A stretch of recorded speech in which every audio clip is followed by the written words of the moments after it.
Standing next to me is Ron Ligero, our sixth-place player. Ron, on that last hand, I'm interested because you had 3 chips left and you took the time extension. What prompted you to do that? I just wanted to make sure I was ready to call that last 3,000 on Queen Jack because it's tough to throw. Tough to throw. Now, how did it feel being crippled so early when you lost that major hand to Steibing?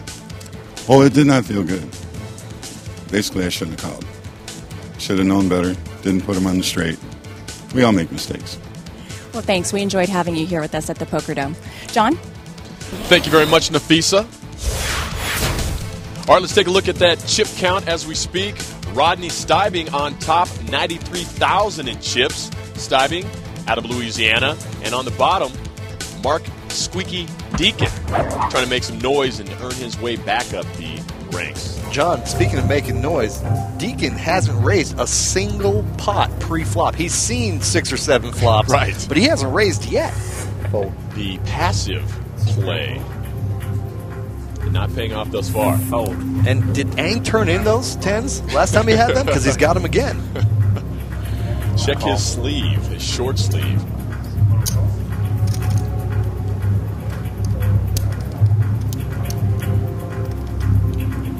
Decision to Deacon. 5. Checks. Go to the flop. 2-handed. Deuce. 8. 8. Ooh. Deacon. Strong with the snowman. And John, this is the kind of flop that Ang could really get in trouble with because he's got the overpair now. Both players check the turn of 5. Ang believes he has the best hand.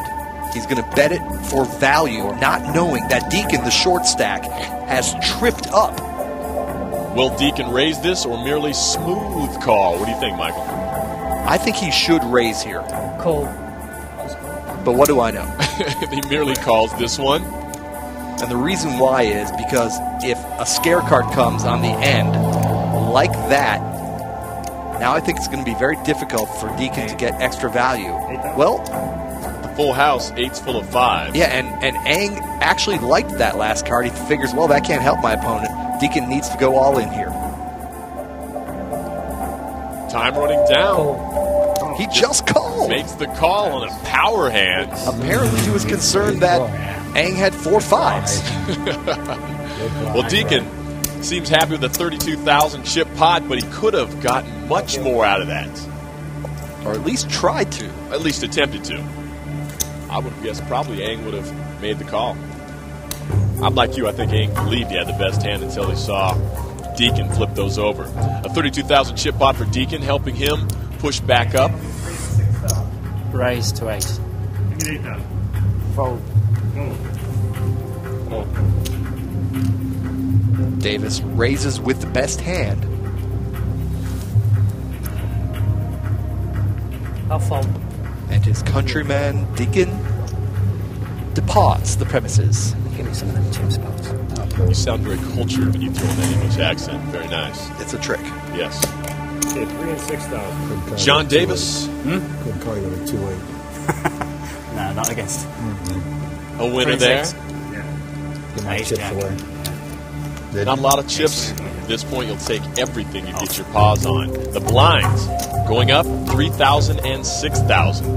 And now a pre-flop raise that does not get called is very lucrative. 9,000 in the pot before the cards are dealt, and Gary Ang has another pocket pair, this time the aces. You talked about him being aggressive with pre-flop raises, and why wouldn't you? He's had strong cards this evening.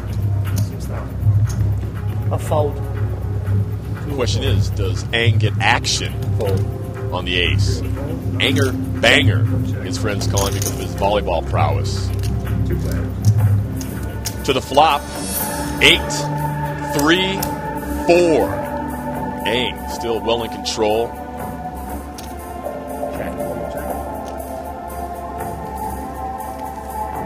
Figures, I better bet these bullets to try to get a little something off them. 6,000. Again, one of those please call bets. 6,000. Davies only has an inside straight draw.